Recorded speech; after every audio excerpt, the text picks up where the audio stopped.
Hello and welcome to Very British Futures, a podcast about the lesser known stories produced by UK television over the years. I'm Gareth Preston, and today I'm pleased to be joined by Kevin Hiley and Dr. Rebecca Wray. Kevin is a video editor and graphic designer who's worked for numerous UK TV channels over the years, and when time permits, he's an enthusiastic amateur filmmaker, for which he has won several awards. Rebecca is a mental health mentor and a lecturer in psychology. Her research interests include gender, feminism, and qualitative research methods. And like me, they're both big fans of science fiction and television. Now, imagine that it's 2020 and an impoverished, divided Britain suffers under the heels of a totalitarian government. Yes, in this edition, we're looking back to TVS's 1987 dystopian family adventure series, Knights of God. Inevitably, there will be some spoilers ahead. The series has only been shown once in the UK and has never had a UK domestic release. Knights of God was a 13-part series originally shown on ITV Sunday Tea Time in the autumn of 1987. It was created by Richard Cooper after being approached by TVS's controller of programmes, Anna Holme, who was looking for a grittier Sunday Tea Time drama. Cooper had written the BBC children's tech thriller, codename Icarus, and later on would create the period courtroom drama, Shadow of the Noose. The 20-week production was directed by Andrew Morgan and Michael Kerrigan, two busy television directors, with a string of credits both before and after. It starred George Winter and Claire Parker as the young heroes, Gervais and Julia, supported by a brace of well-known character actors, including John Woodvine, Patrick Troughton, Gareth Thomas, Don Henderson, Nigel Stock, Frank Middlemass, Michael Sheard, and Julian Fellows, years before the latter became internationally famous as the writer of Downton Abbey. In the near future, the UK has been devastated by a civil war, which has left London destroyed and the majority of the population living a harsh existence where basic resources such as food and fuel are scarce. The royal family has been executed, and the country is now ruled by a religious fascist order called the Knights of God, led by the ruthless and charismatic Prior Mordrin. The Knights control much of the country's remaining technology and weaponry.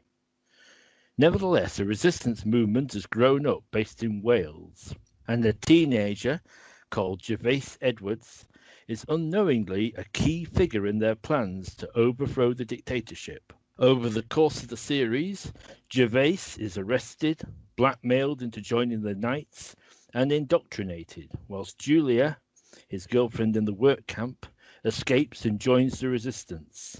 Reunited, they search for the surviving heir to the throne, a figure for the country to unite behind. Unaware that Gervais has been programmed with a post-hypnotic command to find and kill the leader of the resistance. So, to start off with, I'd like to ask how you first came in contact with the Knights of God. If you'd like to start, Rebecca. Well, it was Kevin who showed it to me. We were watching Blake 7. I was watching it for the first time because I was interested in it, seeing it. And Kevin was also showing me, he randomly showed me an episode of Knights of God and randomly an episode of Legend of Robin Hood because they had Blake 7 cast members in.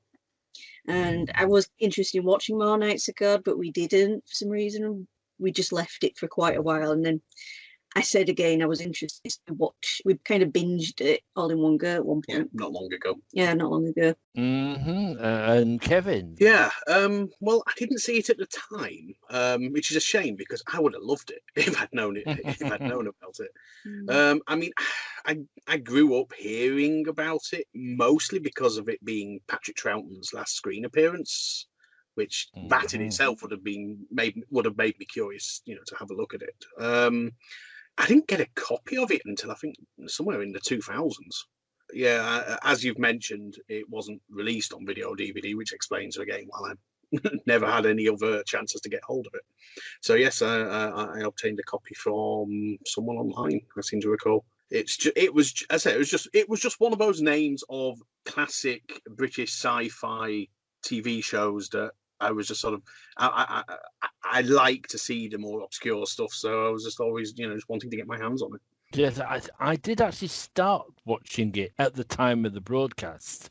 I watched pretty sure the first 2 episodes, but it was just as I was about to go off to Polytechnic. And so pretty much I never saw the rest of it. But once I left home. So yes, rather like yourself, it was one of those names that was bandied about. Yes. And it was something that I was curious to see how it turned out based on the bits that I saw. So many years later, back in the days of VHS tape trading and the like, I finally got a chance to see it and catch up and see whether it lived up to it, and which is what we're in a way talking about today, whether it sort of lives up to its promise. What are your kind of sort of general feelings?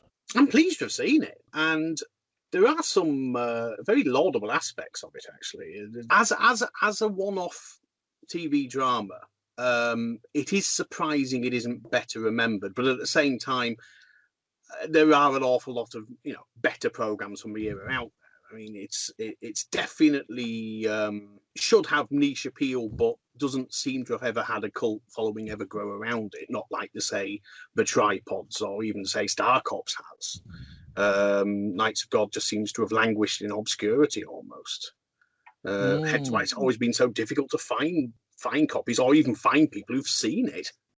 I mean, it's I did enjoy it, but it's but with some caveats, I think, some of which we'll certainly go into later on. I enjoyed watching it. It was a good self-contained story.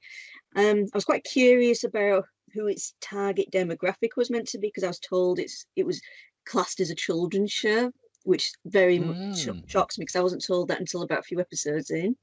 And I was 3 years old when it aired, so I definitely wasn't aware of its existence. And I don't know what age group it would have been aimed. I'm guessing the older end, maybe 11-year-olds. Yeah, in terms of it being, at least I was always aware of it being a kids show. And you said that TVS actually list it as a children's series. Yes, they do. Yeah. They list it alongside Fraggle Rock, Art Attack, and Find Features, which is just a bit jarring. But yes, it is. It's quite uncompromisingly brutal and violent. I mean, hey, it's the 80s. That's what you get. But so that's what definitely leapt out at me about it, was how gritty it was. Yeah. I was quite surprised. Yes. It's all on film for a start. It's quite an elaborate production. It's the money is on the screen, as they say, with it, and it is surprisingly violent in a very realistic way. It's guns. It's not laser guns or anything. These are real guns being shot. Very visceral. A lot of the violence. Yeah. And some of the main characters do get quite nasty ends. Serious injuries. There's always a sense of real danger, like when the various times when the Gervais and Julie are having to run through the countryside, and at one point one of them gets shot. It's quite brutal. Yeah, you got stabbings, shootings, beatings, druggings, concentration camp. Yeah, torture, full of kids. So, considering it was a Sunday tea time release, it's certainly hard to imagine something quite that gritty going out at that time. I think for a start it would definitely be branded as a young adult. Definitely aim it at a more teen audience and put an advisory on it. Yes, it is commendably gritty in a way. Now, this was at a time it was all about the A-Team and the rather sort of casual way that guns get used in that. This is the same era as RoboCop, isn't it? So it's kind of the way things are of that era, I suppose. Though it does contrast with what we were getting on the BBC at the time. If you think about Doctor Who at that point, it was well into the McCoy era, the Sylvester McCoy era. I think it's season 24 that year, isn't it? Mm. Yeah, season 24. It was interesting. Yeah, I definitely remember that, because I remember that was the other thing with going away to Polytechnic. I wasn't going to be able to watch Doctor Who. So it's like every weekend now, once I was in halls of residence. And I remember at the time, I think there was a kind of fandom that Knights of God, oh, look at this, it's all gritty and sort of like on film at a time when Doctor Who was quite brightly coloured. Yeah, a little bit more, in some ways, offbeat in its more.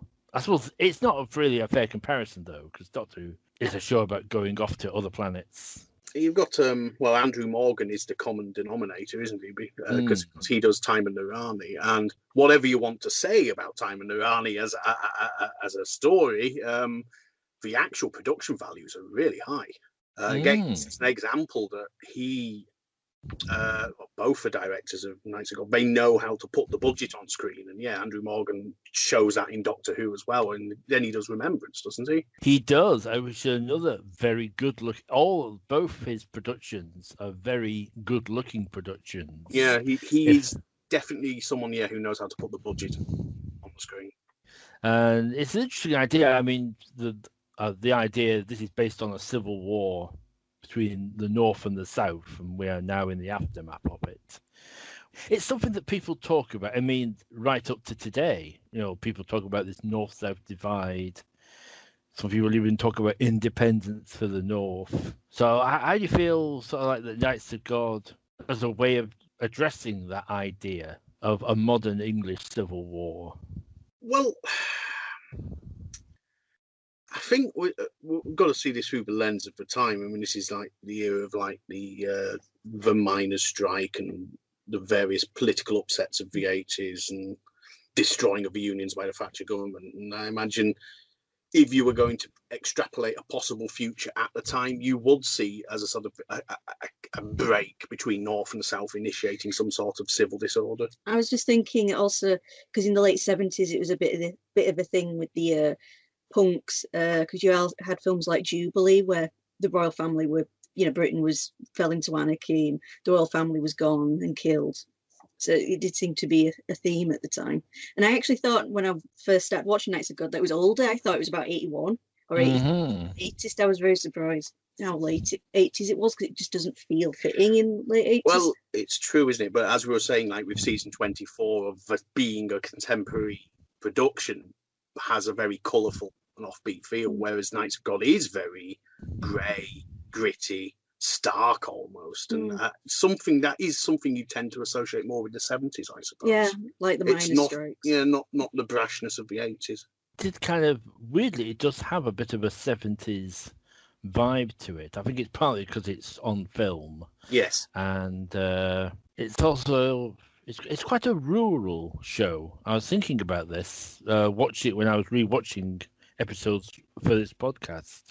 It's a little shame that we never really get to see kind of the urban side of this, the results of the Civil War, because I think that would have been quite interesting. It's just very much a series set in it's country, it's farms and villages and caves and forests. By and large, I think that is a budgetary decision. I mean, it makes sense if in that they say that there's no power and there's fuel and food is scarce, so cities are not going to be very pleasant places, and many of them are probably blasted to smithereens. So a lot of people will have had to have migrated out to village life, and because it's by necessity. But yes, I think that we're staying away from urban environments really just to save money. Moorlands are cheap. I'd like to see more of the society, like you said, about urban environments and such, and wondering what is happening on a global scale, but also internally in Britain, because there's no diversity in the cast. Everyone is white, everyone is Christian. So what happened to everyone else in this society? Definitely. I think if you were making something similar to that today, I think it would not be hideously white for a start. The non-Christian communities and what happened to them would definitely be an issue. You'd have to talk about it. And I mean, the Knights are apparently an anti-Christian group. They are to some extent as well, even though they use churches and a lot of Christian imagery in the way they present themselves. And I mean, if I have a slight with the Knights have got, I think somewhere where the show perhaps deliberately pulls its punches is in the Knights themselves and the way they're presented, because they do. You mentioned Blake 7 earlier on, and they do have a bit of a futurist, we're a futuristic space tyrant kind of look. They've got the leather tunics and the big jackboots and the big collars going on them. They are unquestionably, they look like bad guys. So there's no sense of, oh, we started off as sort of nice guys and then we turned out to be bad. Although it's possible perhaps that they only sort of develop this look later on. There's this sense that they've taken advantage of a situation. Not that they're the cause of the Civil War, but possibly they. Yeah, if I remember the timeline, the Civil War was already underway when the Knights rose to power, probably promising a way out, a way back to order, and that's always something that people will take as an option. But yes, I was going to raise the issue actually of the Knights themselves being one of the weakest elements in that they are very poorly fleshed out. I mean, if you think of this being like some sort of holy monastic order, its doctrines, its dogma are just not laid out. We don't know anything much about them, and we don't know anything more about them even at the end of the show, let alone at the beginning.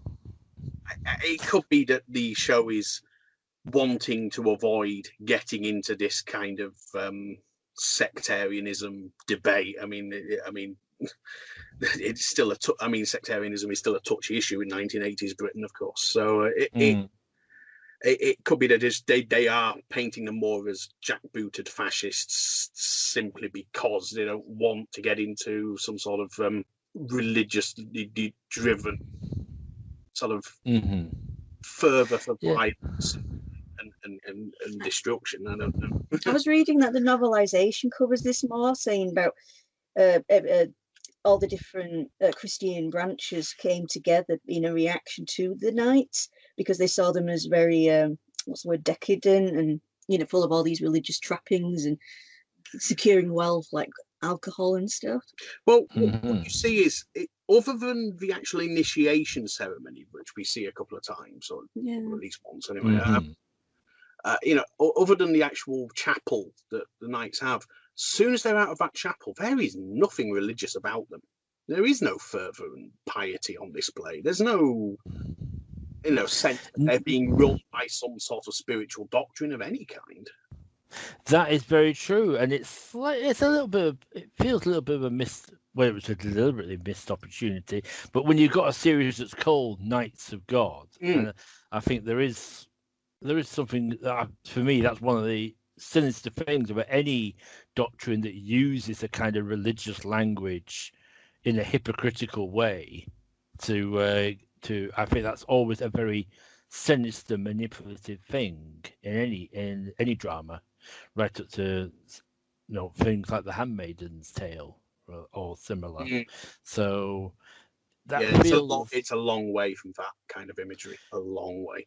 Oh yes, obvious reasons, but it would have been quite nice, I think, if we'd have had one or two Knights, like you say, they're not really developed. It might have been quite interesting to have had one or two Knights who were kind of not a bit more, at least on the surface, reasonable. A bit like Audrey Morris's character in The Day of the Daleks, when he says, "You weren't there, you didn't see how much suffering there was." That that they needed the Knights of God to kind of put things back in order, and nobody really makes that kind of an argument.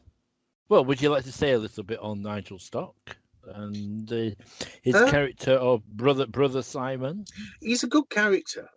He's there as he comes in as the voice of reason and the warning on Hugo's intentions, and Mordrin, as he becomes more lost in his madness, just doesn't heed what is pretty much always really good advice. What I find strange with Brother Simon is he seems rather nice, actually. If you said you were looking for want of a better explanation, the good Nazi, it's this character. He seems he's no despot. He seems just like a guy doing his job, and he seems just to want things to go right, to go well. He's just this constant voice of reason right up to the very last episode. And yeah, it's just a shame, but yeah, he's never heeded. If anything, he probably should have been in charge. Yeah, I mean, nearly everything we know about the Knights actually comes from their opponents. So which I mean, and certainly in the case of Mordrin, he is painted as a real monster by the rebels. But of course, the Mordrin we meet and know throughout the show is not. He's not a moustache twirling villain at all. No. He's a thoughtful and methodical, leader. Really, he is ruthless. Yeah, but he's not reveling in chaos and cackling to himself or anything like that. No, it's Brother Hugo who's the one who's a bit of a loose cannon, wanting to kick things off all the time. I think that's established early on. I think in the first episode, Mordrin says this thing about, I don't want mass reprisals after the latest riot. We are not butchers. And whereas Hugo's all for sticking the jackboot in as much as possible. It's a very ripe performance indeed from Julian Fellows as Brother Hugo. I think from the start he's a wonderfully slimy character, and I must admit, even though it's a bit on the moustache twirling, I do enjoy most of his scenes because he oozes about the place. He is very charming in that role. But yeah, he has definitely got that sociopathic quality of, he is very charismatic and seems to be this sort of indispensable member of the Knights, but of course all the time he's scheming and manipulating, and it's only when everyone around him stops becoming receptive to his manipulations, Mordrin especially, that he starts to really sort of show his true colours. Is in terms of sets in regards to Mordrin and Hugo, because Mordrin, the places you see tend to be quite run down, looking like they're from the 50s, old fashioned, whereas you always seen Brother Hugo hanging out in relatively modern looking places like sports centres. Oh yeah, the squash court. Yeah, it's always at the squash court, and wherever he is, it always looks like something built in the 80s and newer and fancier compared to everywhere else Mordrin's hanging out, where it's all looking a bit like post-war. Yeah, I think that's a clever bit of coding. In fact, I think whilst we're here, we must talk about John Woodvine's performance, because I think Mordrin has one of the most interesting character arcs over the 13 episode. Yeah, towards the end, when you see how Brother Simon's obviously getting more and more concerned about Mordrin, because you can see how he's becoming more and more obsessive in his behaviour patterns, and even though things are crumbling around him and people in the Knights are revolting against him, and Mordrin's just becoming very fixated on the crown and getting the crown all buffed up and stuff, and what Gervais is doing, and he's getting a bit very narrow focused to the point that in the last episode he seems delusional. I don't know about the both of you, but I do find, and especially when it's involving all the intrigue within the Knights, it's hard not to take Mordrin's side. I mean, to be honest, I find myself taking Mordrin's side when Gervais at some point. I don't know if that's down to John Woodvine, who's managing to put sympathy, making you sympathise for an unsympathetic character, or if it's, in the script. I think a lot of it comes down to John Woodvine. He is absolutely excellent as playing. I think I've only ever seen him basically playing authority figures of one kind or another over the years, and he is really good at He's it. commanding. Both, Yes. you know, whether they're decent characters like the Doctor in American Werewolf in London, or barking mad despots such as the Marshal in Doctor Who. He's always good, and I think a lot of it is him putting shadings. Well, I think that puts me in mind of the tripods, which I think you'll be talking about in a later episode. But yes, he plays Master 468, and again, he manages to put an awful lot of sympathy into a character I don't think you're supposed to sympathise for. So maybe it's just the magic of the actor behind it. We've talked quite a bit about the leading figures in the Knights, and we should turn our gaze over to the Resistance and our two young heroes in all of this.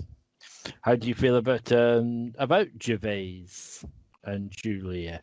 Well, I think there's a reason we talked about the Knights first. And this is something I think both me and Rebecca identified watching it. We enjoyed the stuff with the Knights a lot more than we did with the unfolding saga of the Resistance. It was just more compelling to watch Woodvine and Fellows playing off each other. And of course, then you got the wonderful Nigel Stock in the mix just to help things along. But by comparison, there's nothing wrong really with the Resistance stuff. It's just I just found myself just waiting for those scenes to be over.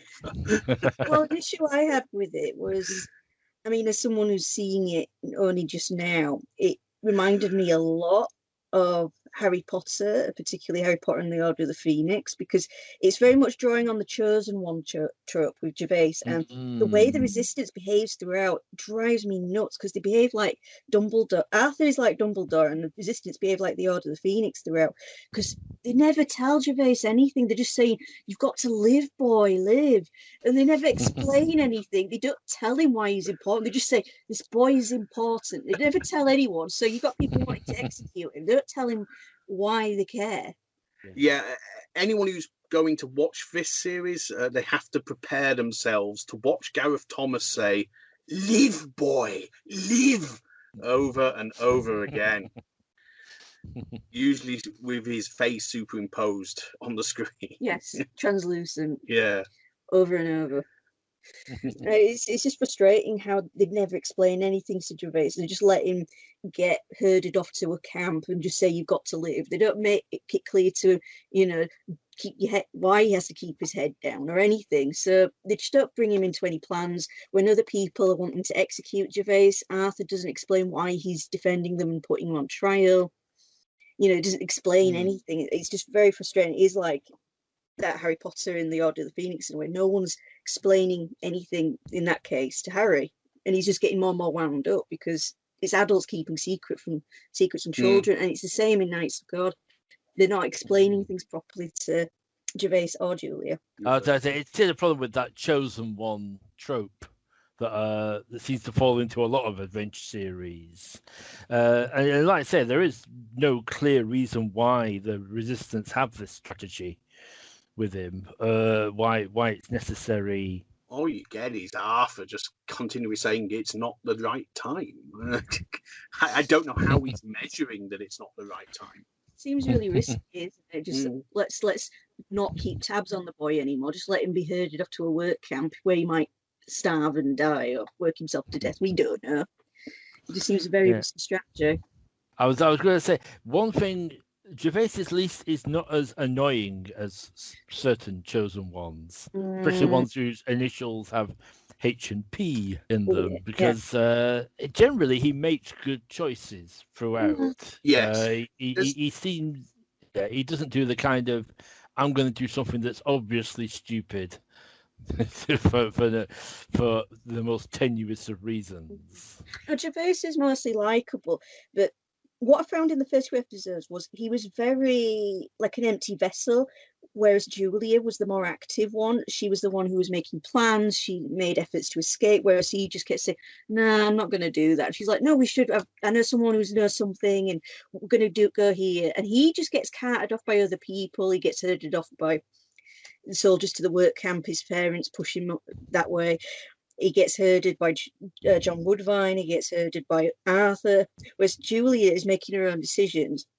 And she's really great and an interesting character until she gets shot, after which she suddenly falls into this dumb girlfriend trope where she starts shouting and screaming, Gervais, Gervais, I'm here. Where the soldiers walking around with guns, risking everyone's lives. And I'm like, that's not inconsistent. What's happened there? Because she was a really good character till that point, but then she seems to have switched halfway through the show. She does seem to become quite submissive, especially right towards the end, where she's kind of basically saying, "Oh, I can't wait to have your babies." That's a bit on the nose, I thought, for a family show. I think there's I mean, the whole show has this sort of mythological subtext running under it all, and I think it's because she's already accepted her role, and that role is to, you know, ensure that Gervais survives and becomes what his destiny is. But also that also plays into what else I kind of, again, it's not on screen, but I'm reading into it for sort of looking at it through this sort of Arthurian lens, that it's this idea of the land and the people and the king all being connected, and it's like at the beginning, Mordrin has all the power. He has command of the nation, more or less. You know, it's all going his way. And whereas Gervais is, as Rebecca says, an empty vessel. There's nothing going on with him. But as Gervais discovers his destiny and becomes more powerful as an individual, it's like Mordrin. It's almost like a psychic exchange, where Mordrin becomes more enfeebled, more incapable, starts making worse decisions, and Gervais just gains power over time. And at the end, it's completely reversed. Mordrin has lost everything, and Gervais has gained everything. So I wonder if that is a deliberate kind of subtext to it. Yeah, that's a good catch then. Yeah, I agree. I think that was very deliberately done, and it is.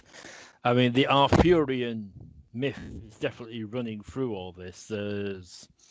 I think it's something that it's in the back of a lot of British writers' minds. I think we grow up with the King Arthur myth, and it's a bit of a go-to. And I think about the king and the land being one. It's quite, even in 1987, I think its veneration of royalty and the power of royalty seems surprisingly naive. Yes, to some extent. Yeah, I don't think that'd fly quite so much today on TV. I think people would make a fuss. Yeah, it works in a mythological sense, but in a realistic sense, in questioning whether that would really happen. No, I mean, let's say all the royal family were wiped out. First of all, most people would cheer.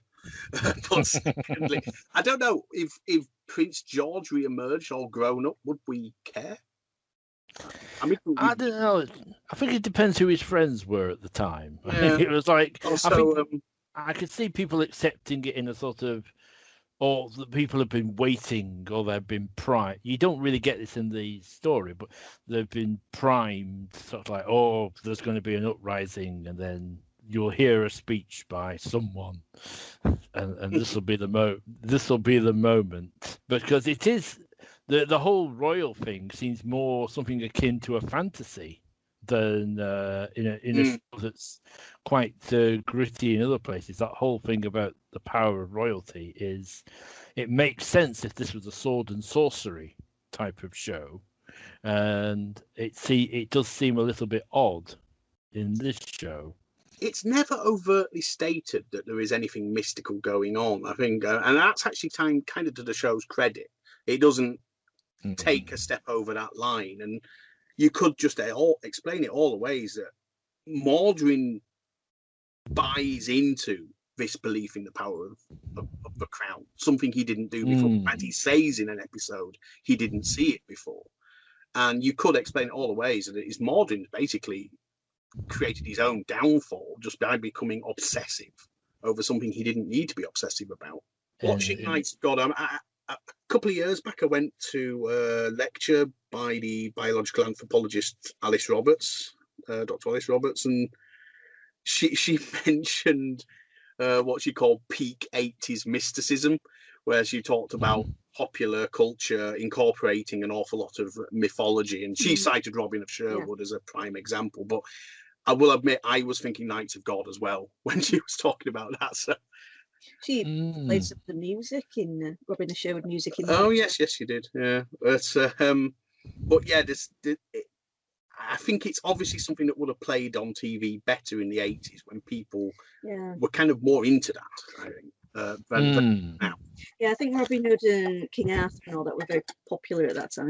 What year was Excalibur? Oh, that was early. I think it was like 81 or something like that. So it's been quite a while since that. Of course, Battlefield in Doctor Who shortly after, which is again connected to by the director, and Christopher Bowen, who's in both, who plays the helicopter pilot in Knights of God, and he's Mordred in Battlefield. I forgot I hadn't seen that connection. Yes, I must say I do like the. Up, isn't it?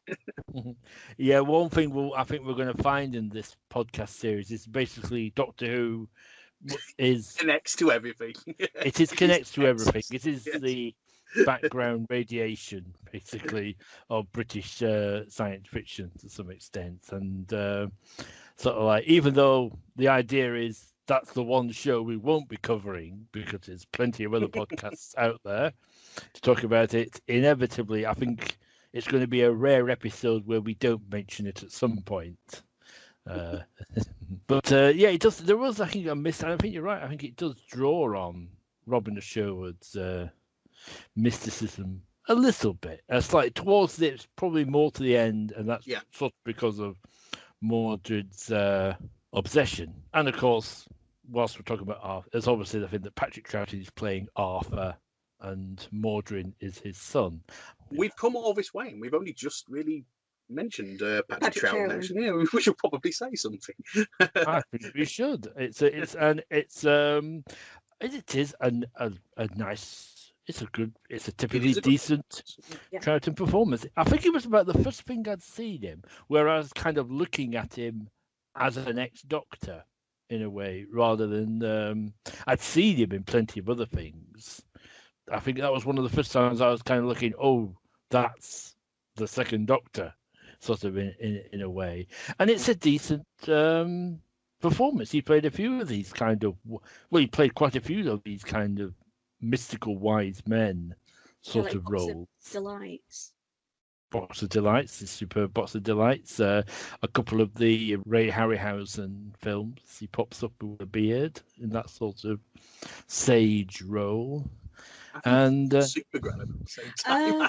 Well, Knights of God was his last transmitted appearance on television, whereas Supergram was the last thing he filmed. Knights of God was made in 1985 and it was delayed for transmission till 87. Yes, I'm afraid I don't know why that is. Why it didn't.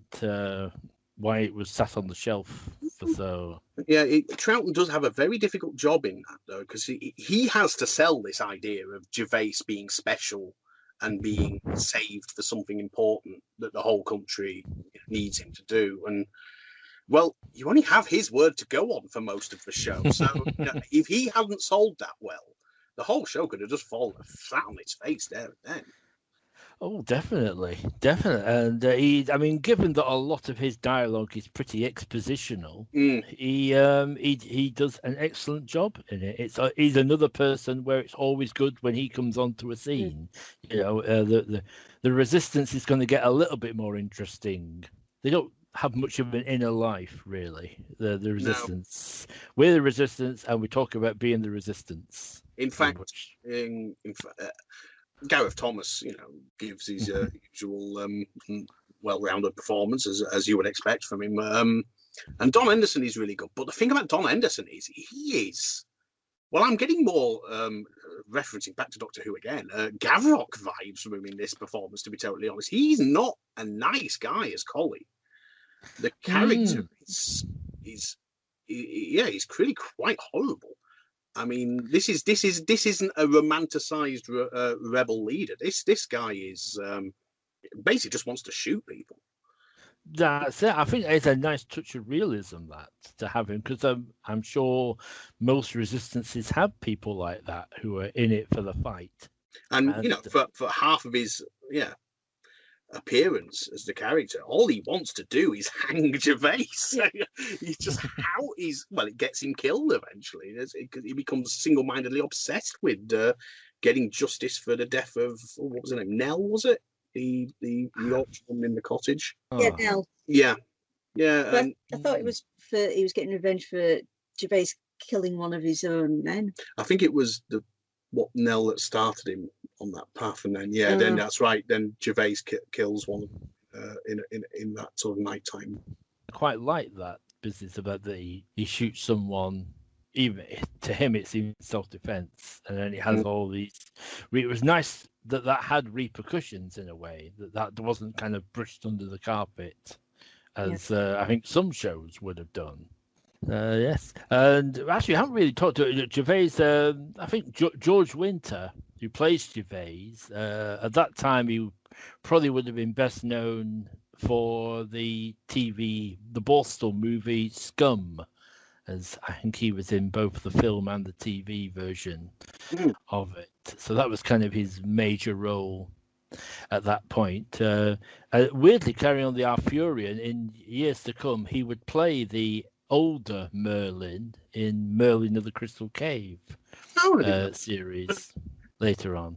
Like I said, he does a good job, even though he's playing a chosen. Does a good, solid job, George Winter. Does a solid job. Even though he's playing a chosen one character, he's not as slappable as some chosen ones. I think the problem is, it's not George Winter's fault at all. The character of Gervais is at times difficult to like, especially at the beginning, because he is quite passive and just grumpy and a bit teenage, and there's not much to invest in there. You don't even understand why you should invest in the guy. And definitely at first Julia is by far the more a forceful character, but later on just certainly he gets a bit more about him, I suppose it's a bit of a coming of age thing, and he becomes more capable and more someone you could believe in. Well, I think that's what Arthur was wanting. They wanted Gervais to become more, I guess, come of age and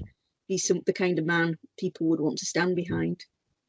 That's the one motive you can see in keeping him in the dark, even though I think it's a very poor strategy. And, there's got to be better ways.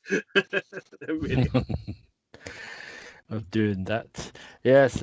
One I want to throw in that I really like is the way it opens. I do like the title music and the titles that opening with again, weirdly, this very religious opening that then kind of gets brushed under the carpet. It starts off with this fiery cross, and then a black helicopter rising up like an insect. This angel of death rising up. So I'm sorry if I'm going a little bit florid there, but I'm trying to convey the effect. It's a very good. Hey, look, we can afford a helicopter. And that's no small thing. They were expensive things to hire by then. And it definitely isn't a cheap looking show at all. Yeah, that's definitely. I mean, helicopters are, I think, one of the. That's when I always think of that whenever I see a helicopter in a British show. They've spent some money here. Like I do like that opening shot with the two helicopters. Two helicopters, you believe, rising up over the sand dunes at the start. I think it's a lovely image. That. Yes. Now I must have. Richard Cooper novelized his own series into a book.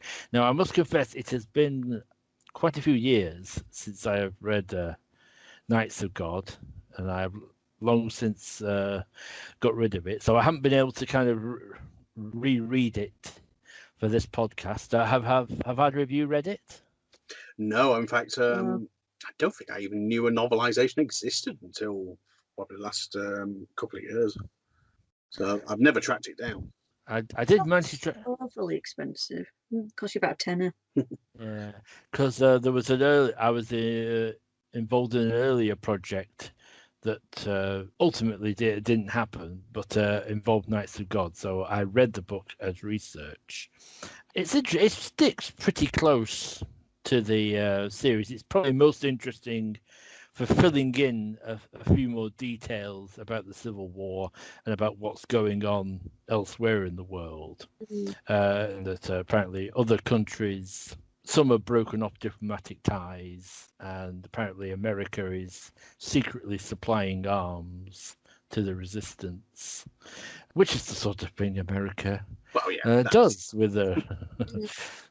I think I'd have liked more of that in the show, more of the world building stuff, because I find that very interesting. There's very broad strokes when they're filling in backgrounds, and you really do have to hang on the odd tidbit that Mordrin or whoever or Arthur throws your way when you hear it, because there isn't much that fits together the intervening decades.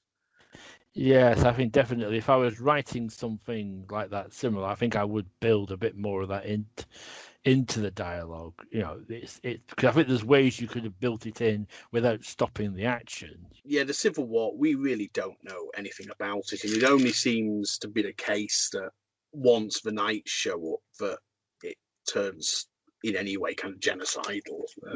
I mean, I've assumed watching it that it's some sort of north-south divide that just spun out of control and ended up with a situation where the North was just basically unemployed. Well, what I've been reading about, and it was saying in the novel, it expands on it. It says the Civil War started around the year 2000. It was because there were 10 million unemployed and people getting. Well, there you go. That led to the Civil War. I said it's just that extrapolation of where the North was in the mid 80s and thinking, where will this go if it keeps on going? Well, yeah, I guess because the 80s was a very definitely time when there was that strong north-south divide in terms of employment. As you said, things like the miners' strike, kind of, and Liverpool and the whole, it did give that impression of a big divide between one end of the country and the other.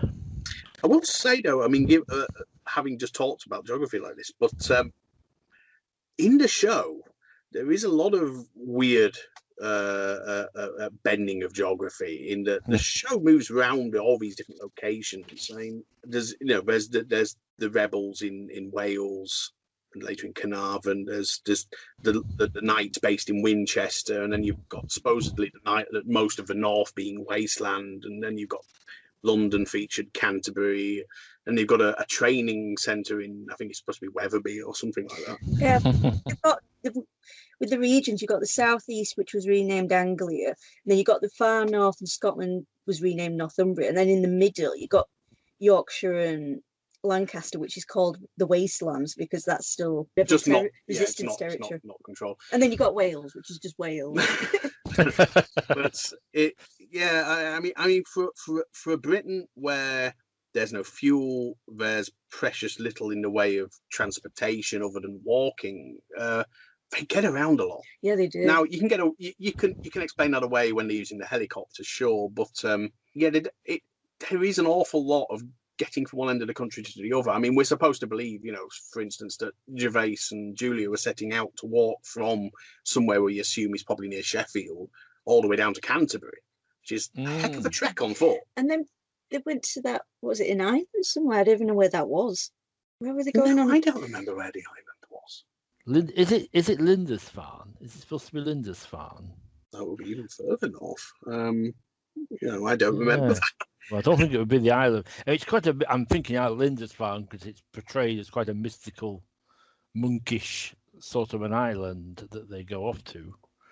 But it might not be. There's a contraction of time in the storytelling, certainly when it comes to travelling about. And, also like the idea that Gervais's parents managed to get all the way up into the wastelands, from Wales, leaving a rebellion behind in Wales and somehow navigating their way through night-held territory into the wastelands.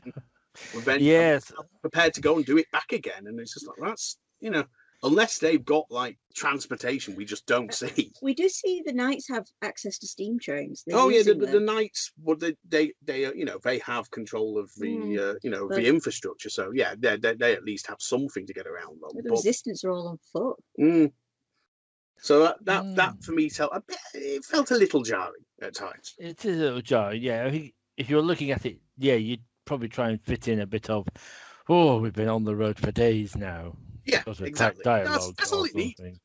Just to give also just to give it a sense of epicness. I mean, if you felt like it had taken them weeks rather than 2 scenes, Knights of God was transmitted. It doesn't seem to have made much impact, as we said at the start, in terms of ratings or response from people, and it's not that well remembered. It doesn't seem to have been rediscovered since then, and as far as we're aware, as I said at the start, it's never had an official UK release, and that seems rather unlikely for the future, given that intellectual property rights that TBS had have since passed through several media companies since then, and according to Wikipedia, at least, are now owned by the Walt Disney Company.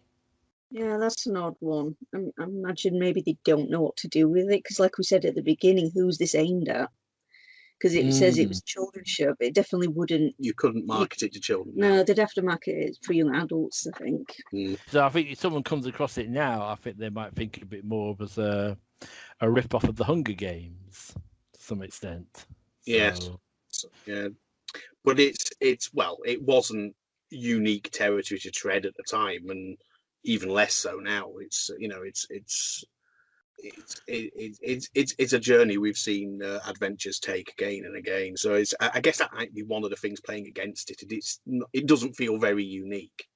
That's it. We've had other shows with plucky youngsters going up against the evil overlords. It's part of, you could say, it's part of a rich genre to some extent, particularly in children's fiction. Something that John Christopher certainly visited several times.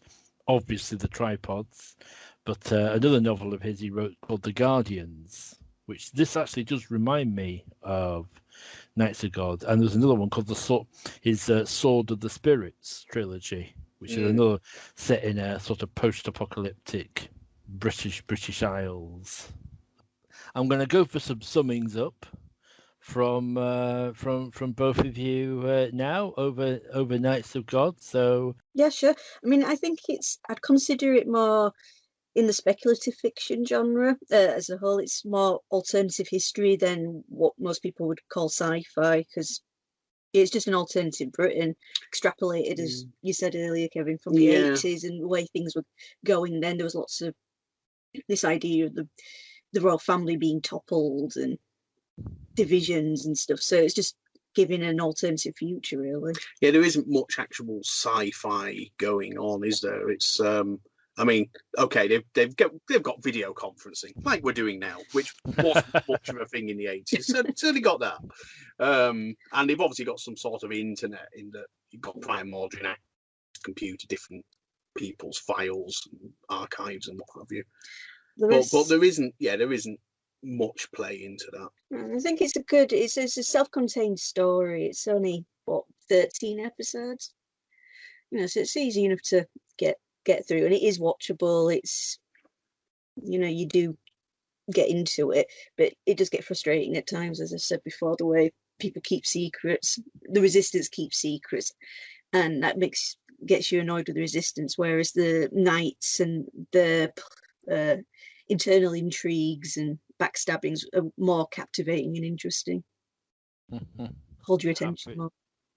I think that's true. I think the political shenanigans between Mordrin and Hugo in the Knights of God are the most entertaining parts of it. Although it has excellent action sequences. I mean, every episode has a decent action sequence in it. Yeah, the pitched battles, the gunplay, the actual fights. It's excellent. It really is well choreographed. Thank you very much, Kevin and Rebecca, for joining me to break down Knights of God. Yeah, you're welcome. Thank you for inviting us. And thanks to you for listening. If you have any comments or memories you'd like to share, we now have a Twitter account at Very British Futures. You can also visit my blog, garethpreston.blog, for more reviews and news. Music is by Chattery Art, and you can hear his latest album by going to chatteryart.bandcamp.com. Very British Futures was produced by Gareth Preston. Goodbye until next time.